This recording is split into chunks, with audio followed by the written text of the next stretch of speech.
In March of 1900, a British governor stood in front of our chiefs and demanded to sit on our king's throne.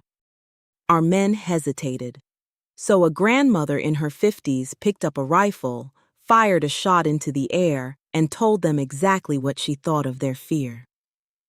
This is the story of Asantewaa. We were the Ashanti Empire, one of the most powerful kingdoms in West Africa, built around a sacred symbol called the Golden Stool. It wasn't a throne. Not even our own king was allowed to sit on it. Legend held that it had descended from the sky and carried the soul of the entire Ashanti nation inside it. Not the property of any one ruler, but the spirit of all of us together. This wasn't our first war with Britain. Across the 1800s, we fought a whole series of Anglo-Ashanti wars, and more than once we'd held our own against an empire that considered itself unbeatable. By 1900, this final war would be the last one. But for decades before it, we'd already proven we weren't an easy conquest. In 1896, the British exiled our king, Prempeh I, to the Seychelles Islands, along with several of our chiefs, among them Asantewaa's own brother. For 4 years, we lived under British occupation with no king on our own stool. Then, in 1899, we made Asantewaa Queen Mother of Ejisu, a position with real political authority, not a ceremonial title. She helped select who would rule and held genuine power in how we governed ourselves. Before any of that, she'd spent most of her life as a farmer and a mother. She'd lived through a civil war in the 1880s that nearly tore the empire apart from the inside. She had already lived through her own brother's exile and decades of watching the empire she loved get carved into by a foreign power that didn't understand, or didn't care, what any of it actually meant to us.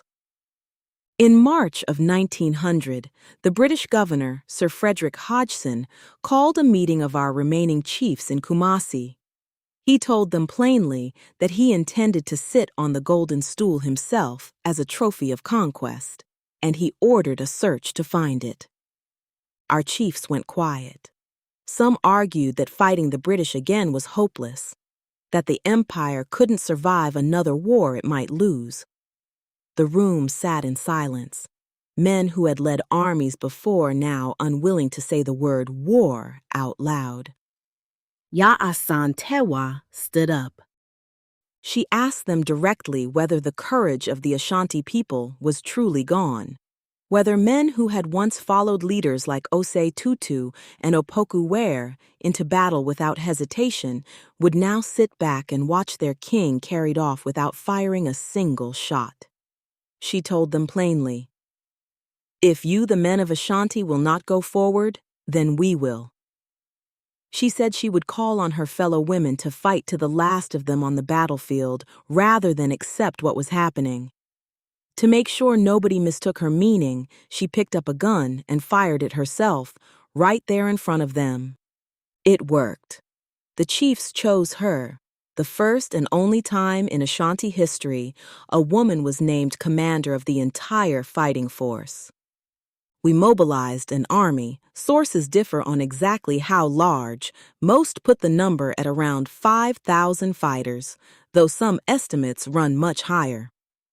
In March of 1900, we laid siege to the British fort at Kumasi, trapping Governor Hodgson and his garrison inside it for months, cut off from resupply while the fighting raged around them.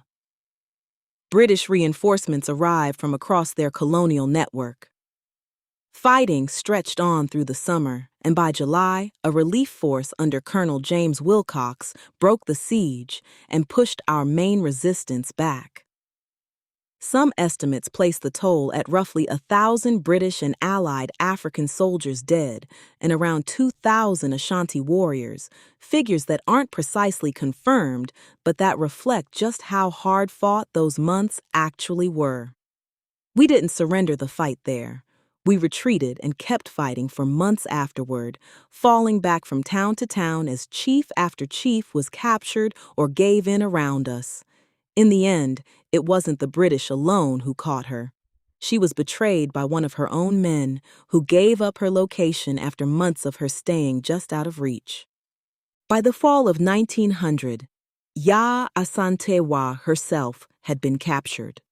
She and several of her closest advisors were exiled to the Seychelles Islands in 1901, the same islands where her king had already been sent 5 years earlier.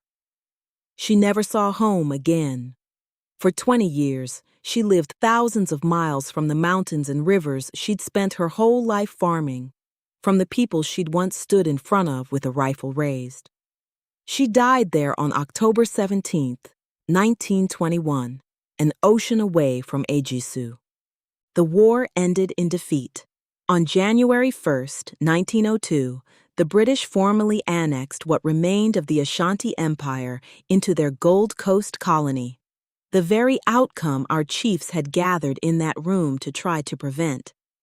The British never found the Golden Stool. They searched, they dug up sacred sites looking for it. They never got it, and they never got what it represented. The war was fought over an object they treated as a trophy, and it went into hiding and simply outlasted the men who wanted to sit on it. In 1921, the same year Asantewaa died in exile, a group of laborers accidentally uncovered the stool while digging a road. Even then, the Ashanti didn't hand it over. It was recovered by our own people and kept exactly where it belonged. Asantewaa never came home. What she fought for, did. Today, a museum stands in her honor in the Ejisu district of Ghana, opened in 2000. Every year, her home region holds a festival in her name, drawing chiefs and descendants together to mark what she did. There's a senior high school in Ghana that carries her name today, teaching new generations of students under it. She's remembered in songs. In the story, every Ashanti child still learns about the day the men hesitated and a grandmother didn't. We were told to hand over the soul of our nation. We picked up a rifle instead.